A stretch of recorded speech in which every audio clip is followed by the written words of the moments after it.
folks, it's Thread, and welcome back to the Crash Bandicoot Wrath of Cortex No Damage run. Next up, we are moving on to level 17, where we will be Void of Droid. So, the truth is, there's actually a couple of things about this level that kinda irk me, and we'll be sure to get into those as we get to them. This first jump here is kinda tricky. Make sure you're jumping at the very edge of that platform, and do not do a double jump, otherwise you're gonna wind up taking a plunge into that first pit, and that's not a good way to start things off. But, right off the bat, here we are at our first problem. Grates return from Crash 2 and Crash 3, and holy shnikey, look how slow Crash is crawling across these things. I mean, that little robot off to the side is outpacing me. It's really big. You remember in Crash 2 and Crash 3 how much faster Crash was on the grates? Yeah, we're a far cry from that, I gotta say. Like, he was crawling across those things like it ain't no thing. And here we're moving at a snail's pace. And you really feel it every step of the way.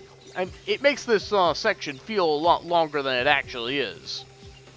And since the robots can outpace you, it would be wise to take them out with your Death Tornado Spin. Definitely helps out here. And as soon as you reach that platform up ahead, go directly for that slot crate before it winds up turning into metal. It's almost like they're toying with you here. But now up ahead we have ourselves Electrified Grates. There's one on the roof and one on the floor. Make sure you're not standing on the one on the floor when it goes off, otherwise you're going to wind up taking damage. Stand on top of these metal crates to avoid getting shocked by that, or just grab the upper one. If you are holding on to the upper one when the upper one is being electrified, you won't take damage. Instead, Crash will just let go and fall to the lower one. So that's nifty, at least. Also, I'm not going to question how we are able to stand on a metal crate while the lower crate is being electrified. You would think the electricity would be conducted into the metal crate, but I'm not going to question physics working in my favor for a change. Anyway, time for a bonus. And honestly, this one's not going to be too bad compared to some other ones we've seen before. Really just a few sections here that make use of your new power-ups. Not, like, very strong use of your power-ups, mind you. I mean, this is the extent of the double jump that we have here. And up ahead, we have a use for the sneak shoes, if you want to, but frankly, the sneak shoes aren't a very good power-up, and so I'm instead going to double jump over them because that's more fun. And then you can use your Death Tornado Spin to take out these boxes here. So yeah, everybody got a chance to play there. Alright, flying on back to the main level. Because now we're about to see probably the worst part of this level. Now, before we move on, let's pay attention to how Crash looks in the light here. See all the lighting effect on him? Yeah, very nice. So when we jump onto this Mech Suit, suddenly all of his texturing, all of his lighting detail is all gone. He's completely flat when he's inside the Mech Suit here. Really weird. But yeah, time for the Mech Suit. It's our obligatory alien reference that we all knew this was coming. And honestly, I would consider this probably the worst part of the game. The Mech Suit cannot utilize arrow crates like that, so we have to use its arm cannon to awkwardly aim and shoot at things as we move along. And this pretty much applies to everything that we're going to encounter in this part. You can jump on enemies, but it's even more awkward to try and do that because you have this little delay when you do a jump. But anyway, there's usually like these nitro setups where you shoot at one nitro, it creates a chain reaction that takes out all of the incoming obstacles. So you don't usually have to worry too much about that. But honestly, I would just avoid most of these enemies as you're moving forward because it's just more of a hassle to try and stop and aim and shoot at them than it's really worth. It's really disappointing what this thing is, how this thing is, because it's got an arm cannon, you could shoot at stuff, but that's really all it's got going for it. I mean, it can't do double jumps, it doesn't have any other attacks, so you don't have spins. Everything the Mech Suit can do, Crash can do better on his own. And that's really what makes this so disappointing. I mean, The arm cannon, it basically operates like the fruit bazooka, a power-up that, spoilers, we're going to wind up getting later, so there's really no point to this thing. It's just kind of there. All it does is hinder Crash's abilities, and that's why I feel like this is the worst gimmick in the game. It certainly looks cool, and it's kind of neat to run through crates like that, but frankly, I feel like we should be able to run through a lot more than just crates. Like, small enemies, you should be able to just knock them out of the way, like, just Mega Mushroom right through them. Sadly, that is not the case. But anyway, here's another one of those nitro setups, and frankly, you know what? They want me to shoot at that nitro and just take everything out all at once, but I'm not going to do that, because this game's given me enough handouts already. Instead, I'm going to jump on top of this one, and I'm just going to bounce on top of that guy, because I can. Platform games are meant for jumping on things, not for shooting at them. If I wanted to shoot at something, I would play a shooting game. Go figure.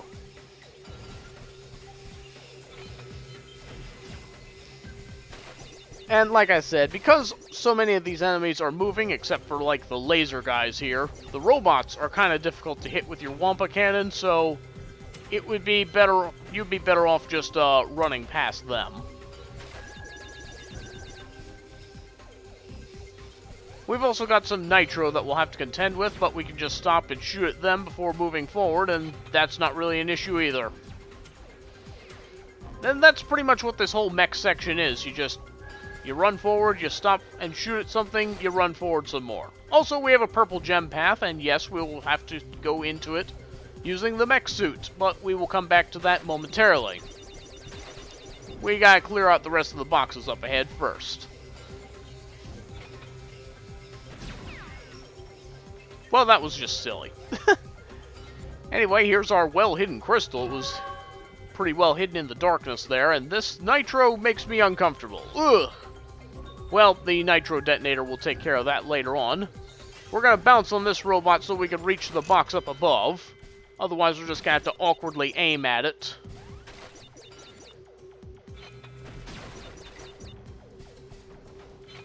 Now, back away from that one because it does explode. So, just let it do its thing, and that'll be that. Set off all the nitros, and there's our box completion gem. Now, if you look up ahead, here at the end of the level, it's actually some sort of disco room. That's an interesting design here. I like how it looks, but what a random way to end the level, I think. Anyway, time to head on back because we've got to get to the purple gem path now. Just some simple platforming on the way back, nothing we can't handle.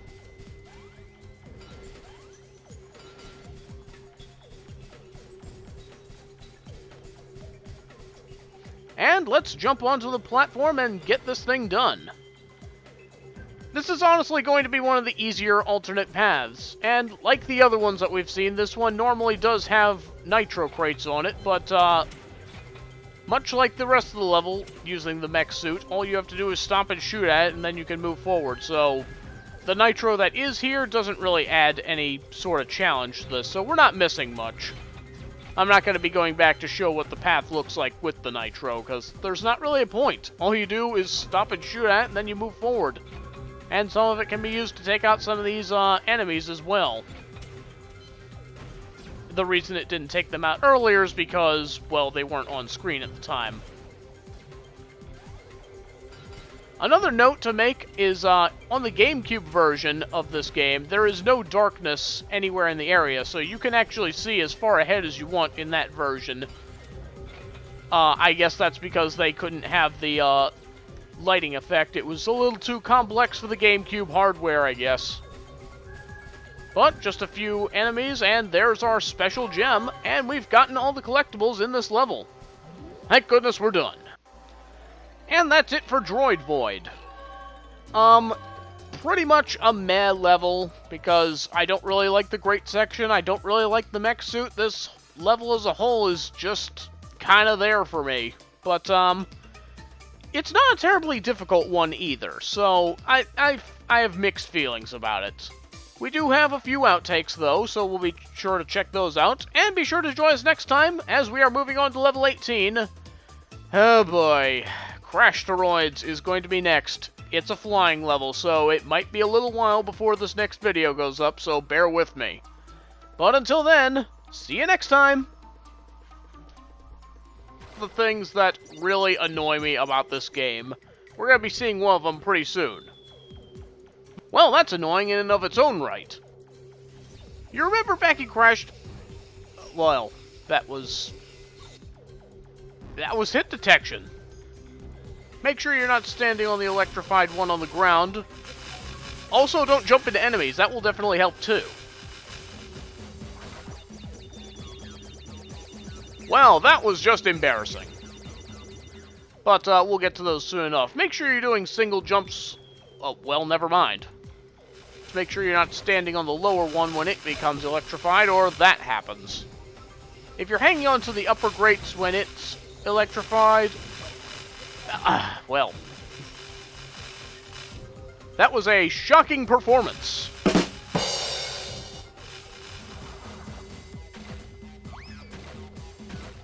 I missed a box there, so I'll just throw myself off a cliff. That's a good solution. It does have pretty good jumping range, I'll give it that. But so does Crash when he does a slide jump. Oh, why did I try and jump on that? I should have just shot at it!